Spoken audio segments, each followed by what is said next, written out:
कि कौन से प्रोविंसेस ऐसे हैं जहां पे लोग आते हैं, असाइलम करते हैं। असाइलम की बेसिकली दो हेयरिंग्स होती हैं। कुछ केसेस ऐसे हैं कि जिनमें हेयरिंग अल्बर्टा में भी सेकंड हेयरिंग लेट हो जाती है। अब वो तीन सिनेरियोज क्या हैं, वो तीन तरह के केसेस कौन से हैं जिनमें के हेयरिंग लेट होती है।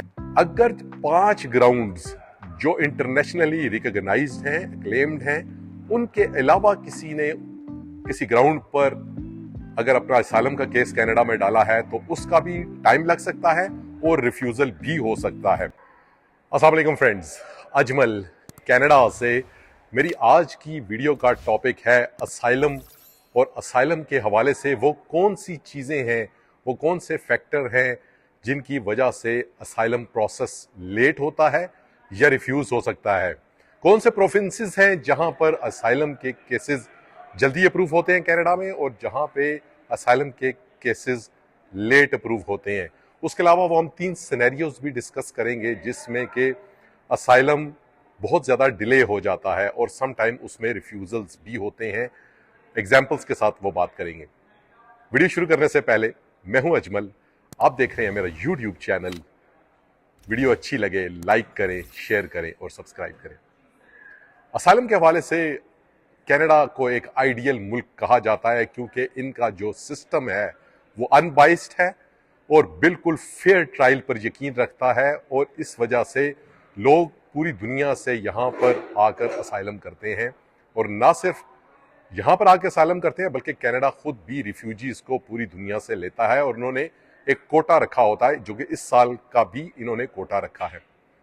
अब बात यह है कि कौन से प्रोविंसेस ऐसे हैं जहां पे लोग आते हैं, असाइलम करते हैं और वो डिले होते हैं या टाइम कितना लगता है। अब जहां तक बात आती है ब्रिटिश कोलंबिया की और टोरंटो या ओंटारियो की, तो यहाँ पर चूंकि रश ज़्यादा होती है, पूरी दुनिया से लोग आते हैं, असाइलम करते हैं, तो यहाँ पे नॉर्मली टाइम 1 साल से 2 साल और सम टाइम 2 साल से भी ज़्यादा लग सकता है, क्योंकि यहाँ पे मैंने जैसा कि बताया कि पूरी दुनिया से लोग आते हैं, तो उनका पहला पड़ाव या टोरंटो होता है या फिर वैंकूवर होता है। तो रश ज़्यादा होने की वजह से यहाँ पे लोगों को जो असाइलम के हेयरिंग है फर्स्ट भी और सेकंड भी, असाइलम की बेसिकली 2 हेयरिंग्स होती हैं, एक फर्स्ट हेयरिंग और एक सेकंड हेयरिंग। तो जो फर्स्ट है उसमें भी टाइम लग सकता है, और जो सेकंड हेयरिंग है सम टाइम उसमें 2 साल, 1 से 2 साल या 2 साल से भी ज्यादा का अरसा लग जाता है। लेकिन जो छोटे प्रोविंसेस हैं जिस तरह के अल्बर्टा है, मैनीटोबा है, इनमें या इवन सस्कैचुअन है या अटलांटिक प्रोविंसेस हैं, यहाँ पे हेयरिंग जल्दी आ जाती है। नॉर्मली जो मैं अल्बर्टा की बात करता हूँ, यहाँ पे जो फर्स्ट हेयरिंग है वो विद इन अ मंथ और 2 मंथ्स के अंदर, 60 डेज के अंदर अंदर जब आप केस सबमिट करते हैं तो विद इन 2 मंथ्स आ जाती होती है। और फाइनल हेयरिंग 6 मंथ्स से लेकर 1 ईयर तक अमूमन इसके दौरान आ जाती है। लेकिन कुछ केसेस ऐसे हैं कि जिनमें हेयरिंग अल्बर्टा में भी सेकंड हेयरिंग लेट हो जाती है, इवन के फर्स्ट हेयरिंग भी लेट हो जाती है। अब वो 3 सिनेरियोज क्या हैं, वो 3 तरह के केसेस कौन से हैं जिनमें के हेयरिंग लेट होती है, और सम टाइम चूंकि लोगों को पता नहीं होता उसमें रिफ्यूजल का रिस्क भी बहुत ज्यादा हाई होता है।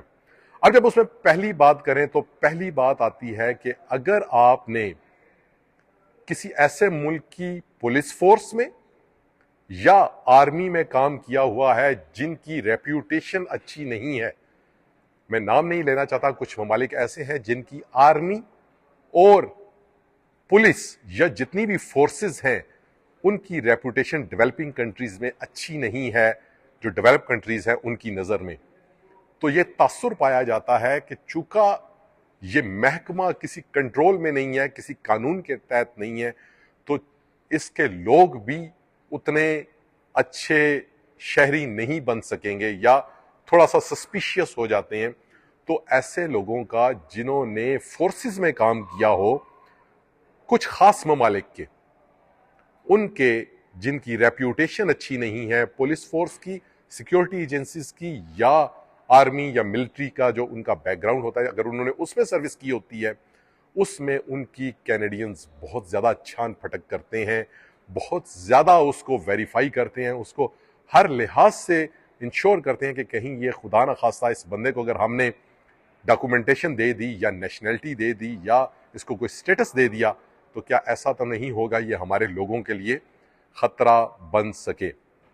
फिर बता रहा हूं कि पहली कंडीशन, पहले उस तरह के लोग हैं जो कि ऐसे ममालिक से ताल्लुक रखते हैं जिनकी सिक्योरिटी फोर्सेस जो वेपन वाली ऑर्गेनाइजेशन है, जो गवर्नमेंट ऑर्गेनाइजेशन है, जिनके पास वेपन्स होते हैं, उनके केसेस कनाडा में लेट हो सकते हैं और उनमें एडिशनल प्रूफ्स रिक्वायर्ड होते हैं, उसमें रिफ्यूजल का चांस भी थोड़ा सा हाई होता है नॉर्मल केसेस की निस्बत।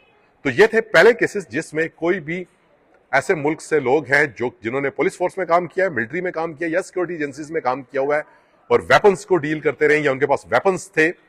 वेपन लेस हो तो एक अलग बात है, वेपन्स के साथ थे तो उनकी स्क्रूटनी में टाइम लगता है और 2 साल से ज्यादा भी लग सकते हैं। मैं अल्बर्टा की बात कर रहा हूं, तो ऐसे लोग अच्छी तरह सोच समझ के असाइलम का केस डालें कनाडा में। अच्छा, दूसरे केसेस, वो लोग जिन्होंने अपना असाइलम का केस किसी और मुल्क में पहले सबमिट किया हुआ था, उनकी फाइनल हियरिंग हुई थी या नहीं हुई थी। दोनों केसेस में अगर उन्होंने किसी भी मुल्क में, किसी सेफ मुल्क में, खासकर जैसे सेफ मुल्कों में आ जाते हैं, ऑस्ट्रेलिया आ गया, यूरोपियन कंट्रीज आ गए, इसके अलावा अमेरिका आ गया, न्यूजीलैंड हो गए, इनमें अगर उन्होंने केस डाला हुआ है तो फिर उनके केसेस भी डिले हो सकते हैं। मोस्ट प्रोबेबली वो प्री रिमूवल रिस्क असेसमेंट के लिए चले जाते हैं, प्रा कहते हैं उसको, PRRA, और इसमें उनका टाइम पीरियड नॉर्मल से ज्यादा लगता है। पहले उनकी स्क्रूटनी CBSA करता है, उसके बाद वो RBD को या रिफ्यूजी बोर्ड डिवीजन को रेफर होते हैं। तो नॉर्मल से इनका टाइम ज्यादा होता है क्योंकि इनको ये जस्टिफाई करना पड़ता है कि जिस सेफ मुल्क में, अगर किसी बंदे ने US में डाला हुआ था केस तो वहां पे इसको क्या खतरा था, अगर किसी बंदे ने UK से में केस डाला हुआ था तो वहां पे इसको क्या खतरा था, क्या ग्राउंड्स बनी कि जिसकी वजह से ये वो मुल्क छोड़ के तो अब यहाँ पे कनाडा में आके असाइलम कर रहा है।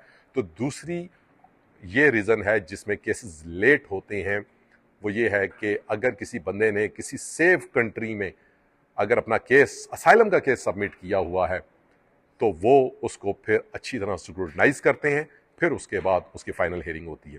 तो इस केस में भी डिले होता है। अब तीसरी के क्या पोजीशन होती है या तीसरे क्या सर्कमस्टांसेस हैं।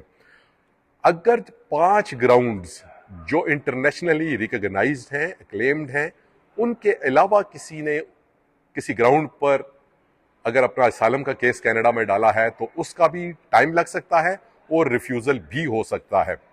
और वो 5 ग्राउंड्स कौन सी हैं ये मैं फिर बताता चलूं, मैं पहले भी अपनी वीडियोस में बता चुका हूं। पहली है रेस की बुनियाद पे असाइलम केसेस किए जाते हैं और एक्सेप्ट भी होते हैं। रिलीजन की बुनियाद पे असाइलम केसेस किए जाते हैं, एक्सेप्ट भी होते हैं। नेशनैलिटी की वजह से असाइलम केस किए जाते हैं और एक्सेप्ट हो सकते हैं। किसी बंदे की कोई पार्टिकुलर पॉलिटिकल ओपिनियन है उसकी वजह से केसेस किए जाते हैं, एक्सेप्ट हो सकते हैं।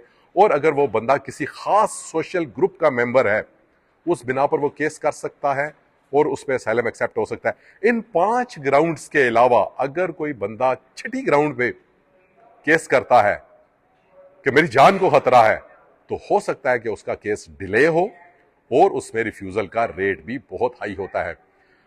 डेवलपिंग कंट्रीज में अमूमन लोगों की जान को खतरा होता है। अमूमन मैंने कहा कि डेवलपिंग कंट्रीज में लोगों की जान को खतरा होता है। यह भी हो सकता है कि 2 भाई लड़ पड़े हों, चचा भतीजा लड़ पड़े हों, मामू भांजा लड़ पड़े हों, बाप बेटा लड़ पड़े हों और एक दूसरे से उनकी जान का खतरा होता है। हो सकता है मोहल्लेदार आपस में लड़ पड़े, बरादरी वाले आपस में लड़ पड़े, या किसी ऐसी माहौल में वो रह रहे हो जिसमें उनकी जान को खतरा है, लेकिन वो ग्राउंड नहीं बनती असाइलम की। असाइलम की फिर बता रहा हूं 5 ग्राउंड्स होती हैं जिसमें पहले नंबर पे रेस आती है, दूसरे नंबर पे रिलीजन है, नेशनैलिटी है, पॉलिटिकल ओपिनियन है और association with a particular social group है। इस बेस पे आपका असाइलम हो सकता है और एक्सेप्ट भी हो सकता है, केस भी हो सकता है, एक्सेप्ट भी हो सकता है। अगर इन 5 ग्राउंड्स के अलावा कोई छठी ग्राउंड है तो उसमें आपका केस डिले हो सकता है और रिफ्यूजल भी हो सकता है। और समटाइम ये जो मैंने आपको बताया 5वीं ग्राउंड के अलावा कोई भी ग्राउंड है जिसमें आपकी जान को खतरा है, ससुरालियों से जान को खतरा है, फलाने से कोई किसी और बंदे से आपकी जान को खतरा है, कोई जमीन का मामला है, कोई प्रॉपर्टी का मामला है, उसमें भी असाइलम केसेस के एक्सेप्ट होने के चांसेस कम होते हैं और डिले भी हो सकता है। तो मैंने आपको 3 ग्राउंड्स बताई। पहली ग्राउंड ये थी कि अगर किसी भी बंदे ने अगर फोर्सेस में काम किया हुआ है, सिक्योरिटी एजेंसीज में काम किया हुआ है, उनका केस लेट हो सकता है, उनका असाइलम का केस रिफ्यूज हो सकता है। अगर स्क्रूटनाइज नहीं हो पा रहे, उस बंदे का नहीं मिल रहा, तो वो हो सकता है कि वो इस बेस पे रिफ्यूजल कर सकते हैं। दूसरे नंबर पे ऐसे मैंने आपको बताया कि जिन लोगों ने अपने केसेस किसी और मुल्क में और सेफ मुल्क में डाले हुए थे, उनका केसेस डिले हो सकते हैं और उनके केसेस रिफ्यूज भी हो सकते हैं। और तीसरे नंबर पे अगर 5 ग्राउंड्स जो मैंने आपको बताई और मैं बार बार अपनी वीडियोस में बताता हूं, उनके अलावा जिनमें race, religion, nationality, political opinion और membership in a particular social group, अगर इनके अलावा उसने केस डाला हुआ है तो केस रिफ्यूज हो सकता है, रिजेक्ट हो सकता है या डिले हो सकता है। तो इन 3 चीजों को मद्देनजर रख के असाइलम केस को कंसिडर करना चाहिए कि आया वर्थ है तो डालें, नहीं वर्थ तो बिल्कुल असाइलम केस मत डालें, क्योंकि डिले भी हो सकता है और रिफ्यूज भी हो सकता है।